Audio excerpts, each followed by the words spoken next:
Hey guys, welcomes you all at EduTech Hub, an easy way to learn. This is the introduction class for General English. Good morning class. आज हम आए हैं English की class के लिए। English की class मतलब आप लोगों के लिए एक डर की क्लास। आप लोग फिर सोच रहे होंगे कि वही इंग्लिश क्लास आ गई, वही रूल्स हमको रटने हैं, वही चीज़ें समझनी है जो कि हमारे लिए मुश्किल है। लेकिन अगर हम नए तरीके से समझेंगे इंग्लिश की क्लास को तो शायद आपके लिए वो बहुत ईजी रहेगा। इंग्लिश आपने आज तक रटा है, सिर्फ रटा है और रटा है, वो भी आपको ऐसा लगता है कि अरे ये तो सब सर के ऊपर से जा रहा है। लेकिन शायद अब ऐसा ना हो, क्योंकि हम इंग्लिश की क्लास में अटेंटिव बैठेंगे और आप जब तक इंग्लिश को प्रैक्टिस में नहीं लाएंगे आपके लिए इंग्लिश हमेशा हमेशा मुश्किल ही रहेगी।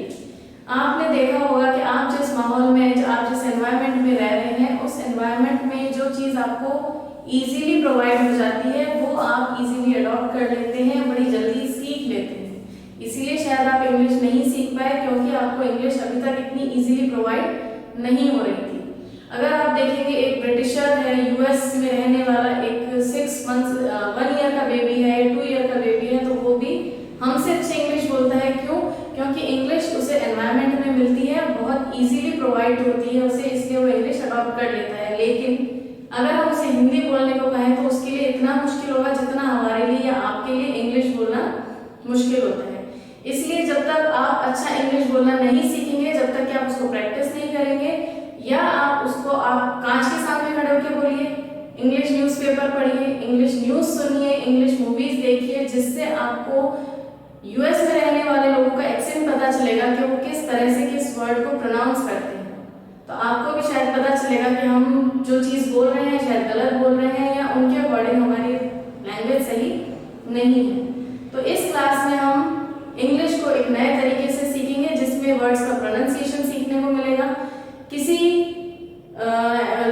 टेंस है या कोई दूसरा रूल है उसके पीछे क्या लॉजिक है, या हम उसे और कैसे इजी तरीके में सीख सकते हैं, वो आपको यहाँ पर जानने को मिलेगा।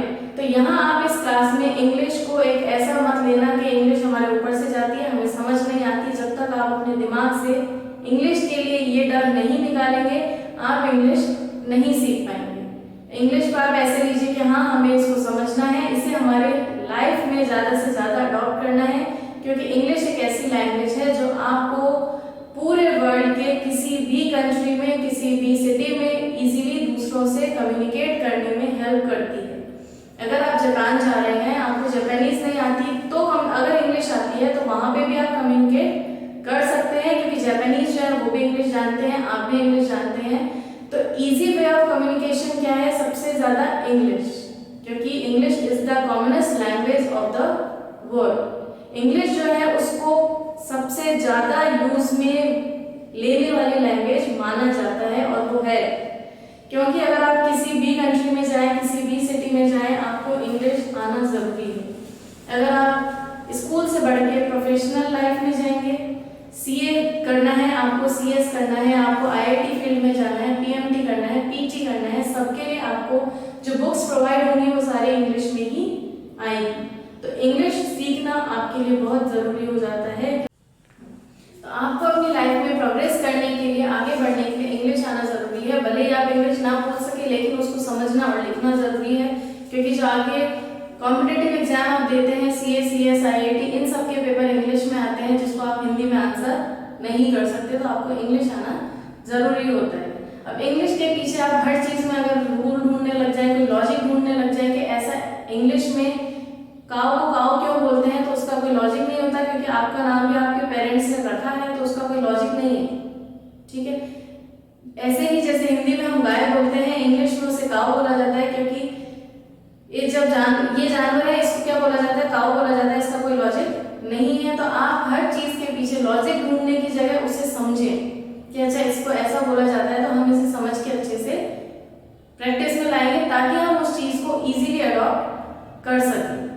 यही प्रॉब्लम दूसरों के साथ आती है जो जापान में रहते हैं, उन्हें भी हिंदी नहीं आती, तो उन्हें समझने के लिए क्या करते हैं, वो लोग प्रैक्टिस करते हैं, ज़्यादा से ज़्यादा इंग्लिश हिंदी बुक्स पढ़ते हैं, जिससे कि वो हिंदी सीख सके। तो आप भी यही कीजिए कि इंग्लिश बुक्स पढ़िए, इंग्लिश को अपनी प्रैक्टिस में लाइए। आपको प्रैक्टिस शीट्स दी जाएंगी, जिससे कि आपको हर टेंस या आपको जो भी ग्रामर का टॉपिक है इजीली समझ में आ जाए कि इस वर्ड को यहाँ यूज करने का क्या रूल है, ताकि आप उसे अपनी डेली लाइफ में, डे टू डे लाइफ में काम में ले सकें। तो हम जो इंग्लिश के यहाँ पे टॉपिक सीखेंगे उसमें सबसे पहले आपका टॉपिक आएगा अल्फाबेट।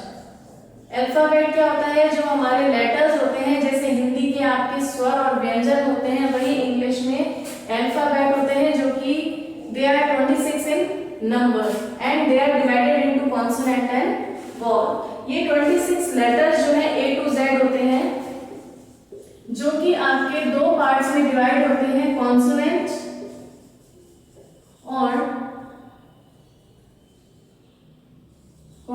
और वॉवल।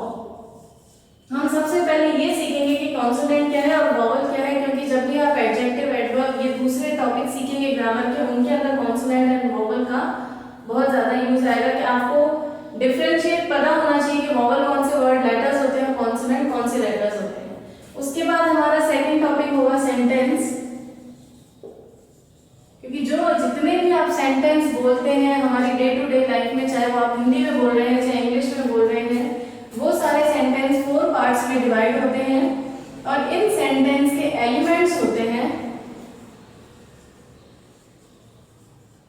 जिससे कि जिन एलिमेंट्स की हेल्प से एक सेंटेंस फ्रेम किया जाता है, वो एलिमेंट्स क्या क्या हैं वो आपको सीखने के लिए यहाँ पर मिलेगा। तीसरा आपका टॉपिक आएगा पार्ट्स ऑफ स्पीच।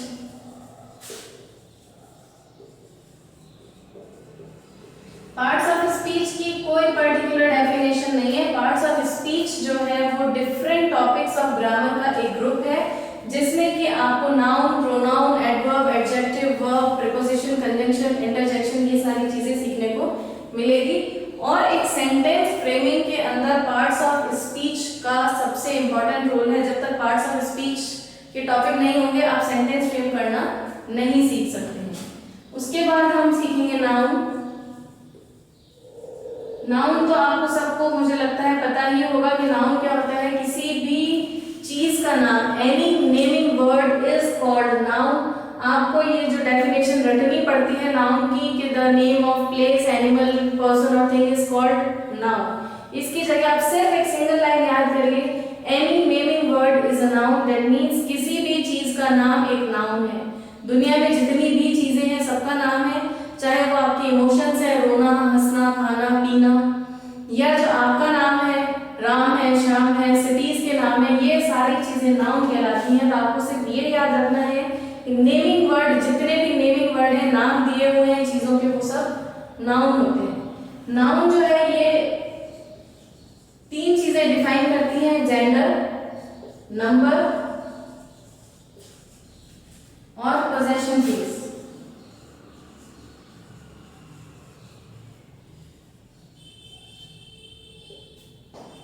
जब तक नाउन नहीं होगा हम जेंडर नहीं समझ पाएंगे।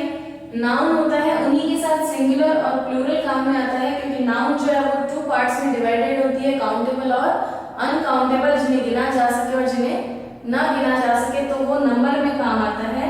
और पोजेशन केस में ये आता है कि आपको किसी चीज के होने का अधिकार पता चलता है कि ये राम की पेंसिल है, तो हम उसको नाउन के साथ ऐड करके पोजेशन केस बताएंगे कि दिस इज राम्स पेंसिल।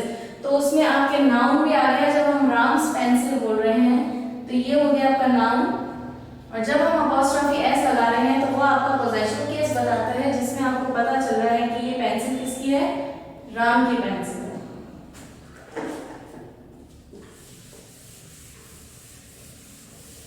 उसके बाद हम सीखेंगे प्रोनाउन। वो वर्ड्स जो कि नाउन की प्लेस पर काम में आते हैं वो कहलाते हैं प्रोनाउन। जब हम एक पैराग्राफ में या एक सेंटेंस में नाउन को बार बार रिपीट नहीं करना चाहते हैं तो उसकी जगह हम प्रोनाउन काम में लेते हैं। प्रोनाउन को आप ऐसे याद कर सकते हैं, प्रो प्लस नाउन। प्रो का मतलब होता है इन प्लेस ऑफ, प्रो का मतलब होता है की जगह या इन प्लेस ऑफ। इसकी डेफिनेशन आपको ऐसे याद हो जाएगी, प्रो प्लस नाउन यानी नाउन की जगह पर काम में आने वाले वर्ड्स जो होते हैं वो कहलाते हैं प्रोनाउन। सिक्स्थ आपका आएगा वर्ब। वर्ब क्या होता है? जो भी काम आप कर रहे हैं, जैसे आप अभी क्या कर रहे हैं, आप अभी इंग्लिश सीख रहे हैं, मैं अभी क्या कर रही हूँ, मैं आपको इंग्लिश के टॉपिक बता रही हूँ। तो जो भी हम काम कर रहे हैं, या आप सुबह स्कूल आए थे, या आपने काम किया कि आप सुबह स्कूल आए और आप ये काम करेंगे कि आप स्कूल से घर जाएंगे, तो जितने भी सारे काम हैं वो सब आते हैं वर्ब में, यानी जो काम हम करते हैं या करेंगे या हम कर चुके हैं वो सब कहलाता है verb. The verb is those words which tells the action of a person or thing. Verb वो words हैं जो कि आपको किसी person का, thing का, animal का action बताते हैं कि वो क्या कर रहे हैं। उसके बाद आएगा हमारा adverb। adverb को भी आप ऐसे सीख सकते हैं, add plus verb। जो verb में कुछ विशेषता ऐड करते हैं वो कहलाता है एडवर्ब। जो इस वर्ब में कोई विशेषता ऐड कर रहे हैं वो कहलाया एडवर्ब। फिर हमारा आता है एडजेक्टिव। एडजेक्टिव क्या होता है? जैसे हमने वर्ब में कुछ खास विशेषता ऐड करी, जैसे ही रन्स, वो भागता है, लेकिन कैसे भागता है? He runs fast. तो हमने क्या ऐड किया उसमें? उसकी विशेषता ऐड करी कि वो तेज भागता है, तो वो कहलाया एडवर्ब। ऐसे ही एडजेक्टिव होता है जो कि नाउन और प्रोनाउन में कोई विशेषता ऐड करते हैं। जैसे मैं कह रही हूं कि शी इज अ गर्ल, मैंने ये लिखा कि शी इज अ गर्ल, और इसकी जगह मैं लिखती हूं कि she is a beautiful girl.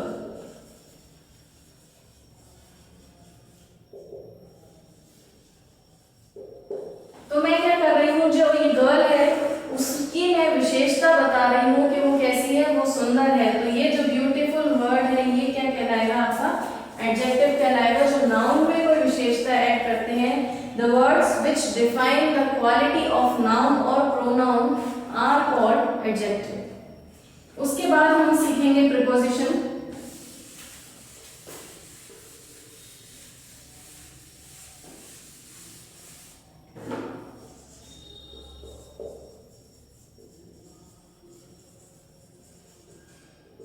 इसको भी आप ऐसे सीख सकते हैं, प्री प्लस पोजिशन।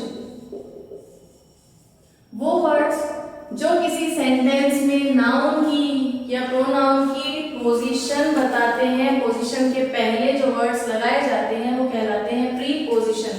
प्री यानी पहले, पोजीशन यानी उसकी क्या स्थिति है, उसके पहले जो वर्ड लगाए जाते हैं वो कहलाते हैं प्रीपोजिशन। जैसे the ball is on the table.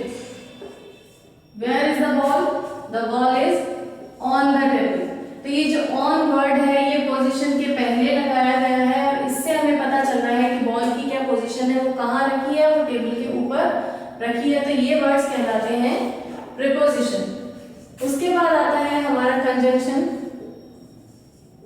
आपने शायद आज तक इस वर्ड का प्रयोग ऐसे किया होगा कि इसको बोला जाता है कंजंक्शन। कंजंक्शन नहीं होता है, ये कहलाता है कंजंक्शन, या इसका एक नाम और होता है, वो होता है कनेक्टर। कनेक्टर शब्द से आपको समझ आएगा कि कंजंक्शंस क्या होते हैं। जो दो शब्दों को, तो दो सेंटेंस को कनेक्ट करते हैं वो कहलाते हैं कनेक्टर। जैसे 2 and 2 makes 4। तो 2 और 2 जो है ये किससे कनेक्ट हो रहा है? एक वर्ड एंड से कनेक्ट हो रहा है, 2 and 2। तो ये जो वर्ड है जिसने इस 2 और इसको कनेक्ट किया है तो ये कहलाएगी आपकी कंजंक्शन या कनेक्टर। जैसे मैं बोलना चाहूंगी कि he is a poor man, he is honest, he is an honest man। जब मैं एक ही पर्सन की दो क्वालिटीज बता रही हूँ, चाहे वो पुअर है चाहे वो ऑनेस्ट मैन है, लेकिन जब मैं एक ही पर्सन की बात कर रही हूँ तो बार बार नया सेंटेंस बनाने की जगह अच्छा है कि मैं इसे एक सेंटेंस में बोल लूँ। तो जब हमें इसे एक सेंटेंस में कन्वर्ट करना होगा दो सेंटेंस को, तो हम किसकी हेल्प लेंगे? कनेक्टर्स की। जैसे दो सेंटेंस के बजाय मुझे बोलना होगा कि he is a poor man but an honest, कि वो गरीब है लेकिन वो एक ऑनेस्ट मैन है, तो इन्हें दो सेंटेंस में बोलने की बजाय हम इन्हें एक सेंटेंस में बोल सकते हैं with the help of connector और with the help of conjunction. हमारा नेक्स्ट टॉपिक है डिटरमाइनर्स। डिटरमाइनर्स वर्ड से आपको पता चल रहा होगा कि जो नाउन या प्रोनाउन की पोजीशन को डिटरमाइन करते हैं, बताते हैं, स्थिति बताते हैं, वो शब्द कहलाते हैं डिटरमाइनर्स, जिनमें आता है आर्टिकल, जो आर्टिकल ए एंड द, उसके बाद आता है इसमें आपके पोजेसिव केस, जिसमें आपके पोजेशन पता चलता है। थर्ड आपका आता है इसमें डेमोन्स्ट्रेटिव,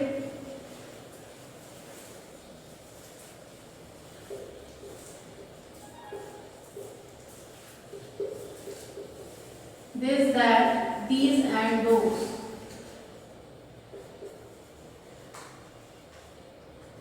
उसके बाद आते हैं क्वांटिफायर्स। क्वांटिफायर्स में आते हैं जो आपको क्वांटिटी बताते हैं, जैसे मैनी, सम, फ्यू एटसेट्रा। क्वांटिफायर्स जो आपको नाउन की क्वांटिटी बताते हैं वो कहलाते हैं क्वांटिफायर्स। और उसके बाद आता है न्यूमेरिकल, जो आपको नाउन का नंबर बताते हैं, जैसे फर्स्ट, लास्ट, 1 2 3 एटसेट्रा।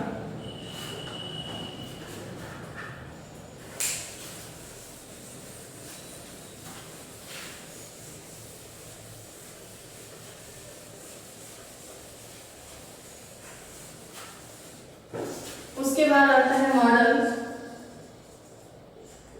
मॉडल्स जब भी हम वर्ड्स का यूज लेते हैं तो उसमें हम बताते हैं हमारी परमिशन, कैपेसिटी, एबिलिटी, ये सारी चीजें जानने के लिए हम मॉडल्स का यूज में लेते हैं। मॉडल जैसे आप देखिए, एक शब्द है विल या शैल, इन दोनों शब्द का आप फ्यूचर टेंस में भी यूज करते हैं और यही मॉडल्स भी कहलाते हैं। तो एक शब्द का इंग्लिश में बहुत अलग अलग मीनिंग निकलते हैं, जो कि आपको प्रैक्टिस से ही पता चलेगा।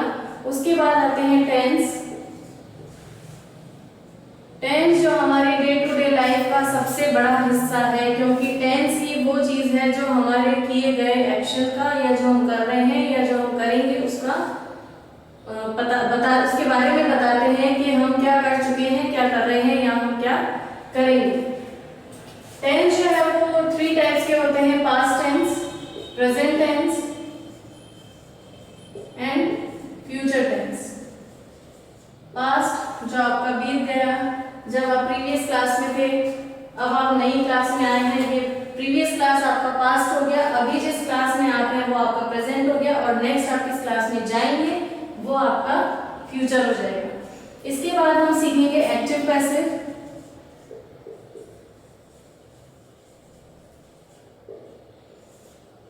एक्टिव पैसिव में सब्जेक्ट और ऑब्जेक्ट का बहुत बड़ा रोल होता है। जो काम एक्टिव में सब्जेक्ट कर रहा होता है वो काम पैसिव में ऑब्जेक्ट पर किया जाता है। यही डिफरेंस है कि एक्टिव में जो हम काम बताते हैं, पैसिव वॉइस में अगर हम उसे चेंज करेंगे तो उसमें ये बताया जाएगा कि इस नाउन या प्रोनाउन में ये काम किया गया। एक्टिव में आएगा कि नाउन ने ये काम किया, पैसिव में आएगा कि नाउन ने ऑब्जेक्ट पर ये काम किया। जैसे इसका मैं आपको एक एग्जांपल देती हूँ कि माय मदर कुक्स फूड। इसमें क्या आ रहा है, आपका नाउन जो है मदर, वो जो काम कर रही है वो बताया जा रहा है कि मेरी मदर क्या काम करती हैं। लेकिन जब हम इसे पैसिव में कन्वर्ट करेंगे तो हम बोलेंगे food is cooked bye my mother.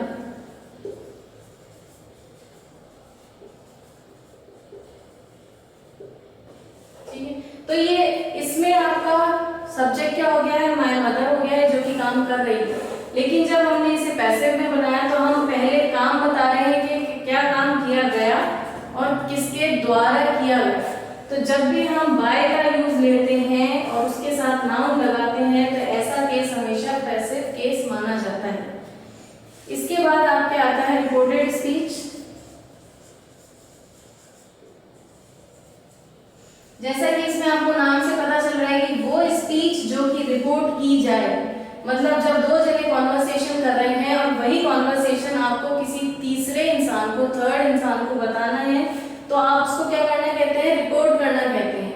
जैसे आप दो फ्रेंड्स कॉन्वर्सेशन कर रहे हैं, आपकी कॉन्वर्सेशन आप जाके अपने थर्ड फ्रेंड को बता रहे हैं, तो आप क्या कर रहे हैं, आपकी कॉन्वर्सेशन की रिपोर्ट आप थर्ड पर्सन को दे रहे हैं, तो उस स्पीच की रिपोर्ट करना कहलाता है रिपोर्टेड स्पीच। यानी दो जनों का कॉन्वर्सेशन जब थर्ड को बताया जाता है तो वो आता है रिपोर्टेड स्पीच। रिपोर्टेड स्पीच के दो एलिमेंट्स हैं, डायरेक्ट एंड इनडायरेक्ट स्पीच।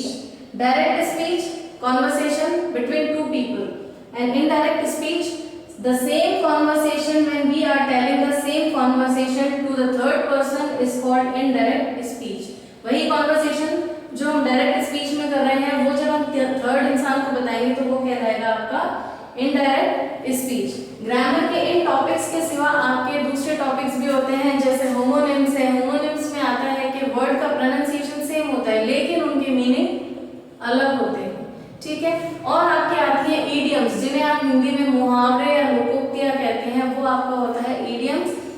वो भी हम ग्रामर का कोर्स टॉपिक पूरे होने के बाद यहाँ पर डिस्कस करेंगे और आपको वर्क दिया जाएगा जिससे कि आपकी वोकैबुलरी आप इम्प्रूव कर सके, क्योंकि इंग्लिश सीखने में सबसे बड़ा रोल वोकैबुलरी का होता है। जब तक आपको शब्दों का ज्ञान नहीं है, जब तक आपको ये नहीं पता है कि किस शब्द के लिए इंग्लिश में क्या वर्ड यूज में लिया जाता है, आप इंग्लिश नहीं बोल सकेंगे। इसलिए अच्छा है कि आप एक नियम बना लें कि रोज आप 10 नए वर्ड्स लर्न करें, जिससे कि आपकी वोकैबुलरी बढ़े और आप अच्छे से अच्छा इंग्लिश बोलना सीख सकें, या आपसे जो आंसर पूछा जा रहा है उसको आप अच्छे तरीके से अच्छी लैंग्वेज में लिख सकें। For more update, like and subscribe. Today's session ended here. Thank you.